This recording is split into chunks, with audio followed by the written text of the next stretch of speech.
Hey, welcome to the Wyles Syde. We're here today. We're here in Philadelphia, Pennsylvania. Wild Bill here. Danielle's right there. There she is. We're here, like I said, we're in Philly. We're meeting some friends. We're going to take a little history, have some dinner, and have some fun. Stick around. Join us for the shenanigans.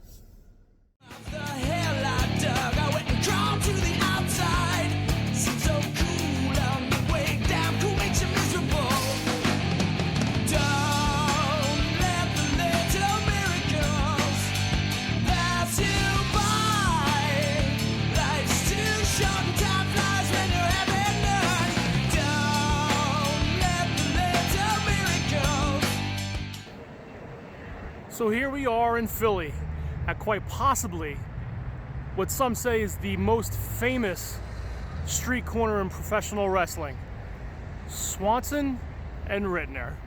And why is that? Well, right here,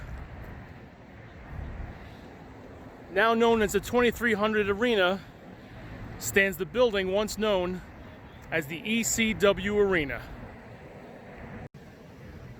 So this building originally was a warehouse. The railroad used to run right through this street right here.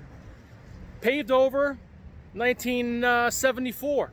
It was taken over by the Mummers. They used it as a facility for their parade apparatus. They used to have their own little club here.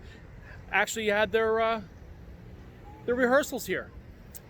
1993, the company known as ECW, Eastern Championship Wrestling, which would later become ECW, Extreme Championship Wrestling, started running their first shows here. And in April 1997, ECW made history by having their first pay-per-view live from this building. Now, I brought some friends along to help with the history of not only this building, but of Philadelphia itself. Let me introduce my good friend, Sebastian. Sebastian has been around for quite a long time, very good friends. I met Sebastian actually through ECW. True story. And of course, when I think of Philadelphia, I think of only one person, and that is the Blue Meanie. Hi! Meanie dance. Meanie's here to help me explain the history. Now, Meanie, Yes. what is a mummer? Mummer is part of the Philadelphia New Year's Brigade. Every year, it's like a tradition. Like, children are born into this thing. It's a whole family thing. The Mummers Day Parade is the New Year's parade. It's kind of like our Mardi Gras. Mm-hmm. Every year, throughout the year, they have banquets, they have bingo, they have raffles to raise money for their floats, for costumes and all that good stuff for the Mummers Parade. So here at DCW Arena, which was the Viking Hall, was home of the South Philadelphia Vikings. Right on January 2nd, the whole process starts to the next, January 1st. But this building was where they built the floats, where they made their costumes. They would have midnight bingo. Later on, when ECW was running here, after an ECW show, you see us breaking down real quick, and you see these little blue-haired old ladies walking in. Yeah. Oh, what's going on here? And they're ready to play their bingo, and there's these guys covered in barbed wire and blood and all that good stuff. Actually, a lot of the Mummers apparatus would be all around the locker room, and we'd be able to finagle with some of it.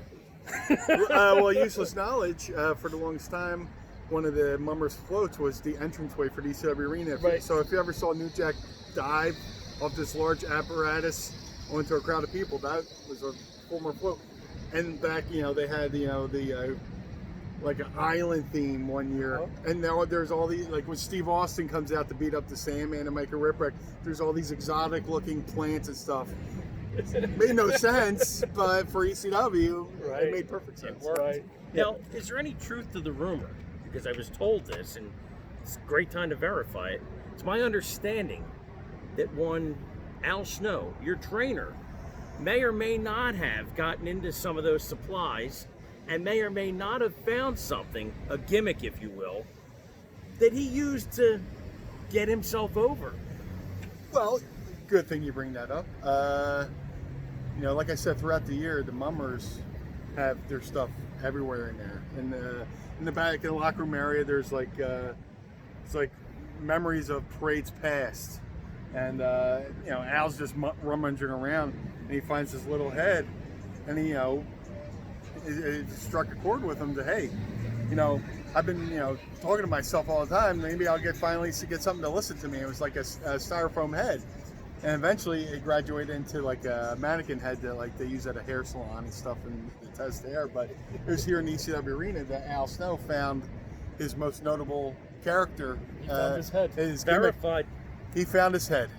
Like the Beastie Boys, he checked his head. He found his head, and the head became a gimmick. But it was right here in the bowels of the ECW Arena. Now this building has changed a lot. This corner right here, now bricked over, actually used to be the entranceway. That's where the ring crew used to have to load in every night. And down here, you can actually see the outline of a door. I don't know if it's coming, but you can see that outline of a door. That was the infamous side door. I don't know why it's infamous. No longer there.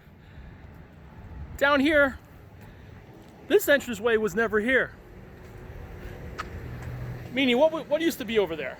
That was the de facto loading dock for if you were bringing in something super large. The mummers used that. The mummers used that to get their floats out of the building through that entranceway down there. And it used to, I say this building, they literally put lipstick on a pig compared to how it used to look. Oh my God. That beautiful entranceway used to just be two big metal sliding doors that made screech when you opened and closed them, and they chained it shut. And we never used that to load in anything. No. It was filthy. No. You wouldn't walk through there with bare feet or... Between the parade parts, the old parade items, and then back at ECW, all the broken tables and steel chairs. They were just thrown in there. It's like it was like a hospital for broken tables and stuff like that. So you had to be careful not to step on something or get nicked by something on your way through there. So yeah, we never went through that way. And then after that, we had the Foreman Mills, and then the dollar store. First, it was the dollar store. Okay. Which was on the other side of this sliding this door, the up and down door. There's a doorway here. That was actually a dollar store, and a lot of guys would go in there to get their weaponry. They would have like the Teflon frying pans, Right. and they would hand them to the wrestlers, and the wrestlers would hit with each So other. that dollar store Yeah. played a very large pivotal role in wrestling history. Oh, absolutely. I mean, there would be fans in the crowd, and they looked like cast iron frying pans, but they were so like they're dollar store frying pans. So you hit it, it made the funniest sound in the world. And there those fans hitting themselves in the head, and they're like hitting at the Tommy Dreamers, like, okay, and it made like the perfect Three Stooges doink. Yeah. You know, but it was all from that dollar store, which eventually shut down and just got swallowed up by the Foreman Mills. The fact that the dollar store and their weapons, Yeah. and the fact that the wrestling shows took place in a bingo hall, Yeah. so then there was bingo tables, Yeah. and then Sabu figured, I'll break the tables. Yeah. Now, he never, in the beginning, he wouldn't put people through the tables. He would just he would just put himself through the table. Right. Where they're like, it made people go, oh man, this guy's so crazy. Right. He'll take himself out before he takes somebody else out too. You Right. know? So And look at what it's become. It's a staple in almost in wrestling now, Yeah. putting people through tables, weapons, and that all started just because ECW ran a show. We used to run shows at a bingo hall with bingo tables. yeah, a little bit of history inside baseball. This building was originally found by Johnny Hotbody, who initially brought Todd Gordon here. So, oh, this is a great building. They do bingo and all this stuff.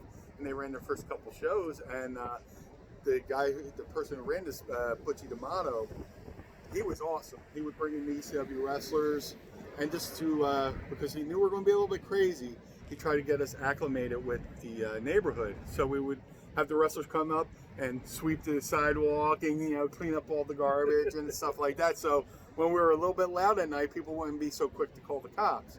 So like you said, you know, there's the bingo and all that stuff that went on here, and it just grew from like these small shows where they, you know, had to give away free tickets and free beer to get people to come in, or if the house was a little bit light, they would say, hey, everybody, if you want to be seen on TV, Go to that side. fill the bleachers and stuff like that. But it became once a month, and then it became like every 3 weeks, and it just got momentum and momentum and momentum, and eventually, before you know it, they're packing 1,200 people in there for the night the line was crossed. Yeah. And yeah, I'm sorry, I didn't mean to cut you off, man. No, we're so in line. We go to speak at the same time. We're like twins, you know. Just as you were saying, I'm sorry. Oh no, like I was just about to say that, you know, this building is full of not just wrestling history, Yeah. but other sports history as well. As you know, I'm unapologetically a Philadelphia sports fan, to his amusement. Devils fan here. But anyway, we still love it. I still love him. This building, it used to be gray and maroon or something like that. And one day I'm walking down the street and I'm like, why are they painting it all black? And they're painting it all black and everything. And then they start building like right behind us, they start building like tents and stuff like that. I'm like, what is going on? Turns out the Philadelphia Eagles, my hometown football team, rented the ECW Arena. They painted, on their dime, they painted the whole arena black. They had a makeshift tent made out here. They shut the whole street down. And this is where the Philadelphia Eagles got their Super Bowl rings.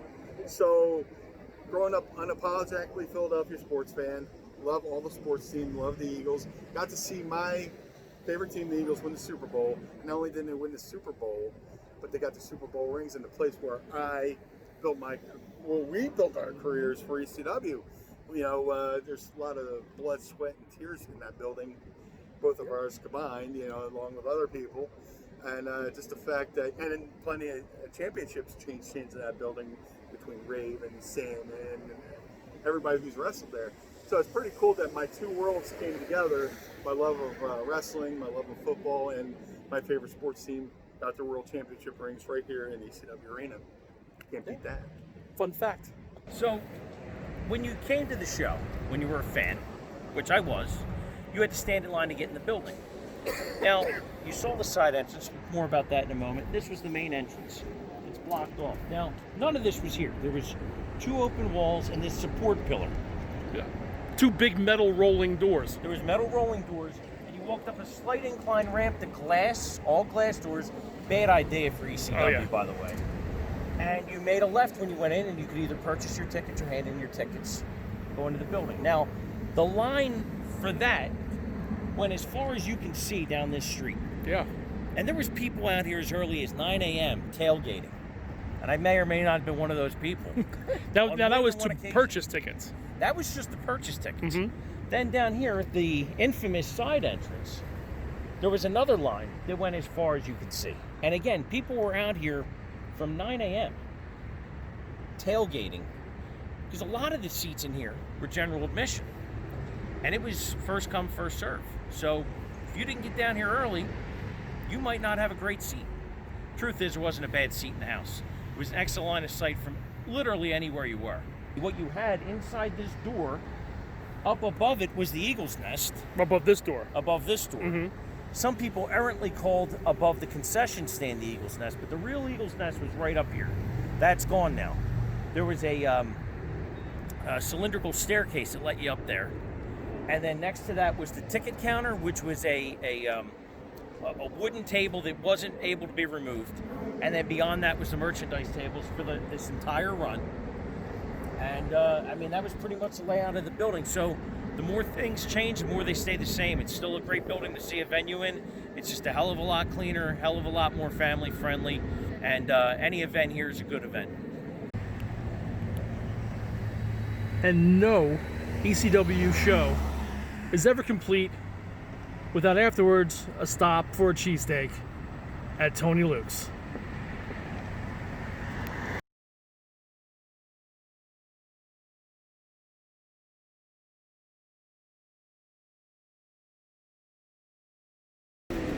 So I got the cheesesteak. It's got mayo, mushrooms, and lettuce. What did you get? Just mushrooms, right? And cheese. And cheese. Yeah, we all got cheese. Look at this thing. Look at this masterpiece. No, now what is that? That's Wow. a beef buster. That's cold roast beef, curly fries. There's American cheese, bacon, beef buster sauce. There's pickles, tomatoes, maybe lettuce. I Now can't we're- see them. Is Miss Meanie gonna eat that whole thing? No, I'm gonna half that. This is 2 meals, man. This is the best. This is the best bang for your buck here. And then Meanie got the same thing, correct? And then the Goomba, the group's gotta get Chicken cutlet parm with extra sharp provolone. I'm eating over here. So I want to thank my good friend, the Meanie, and my other good friend, Sebastian. I don't have a dance. For helping me out on this. Thanks for tuning in. Make sure you subscribe, hit the like button, and thanks.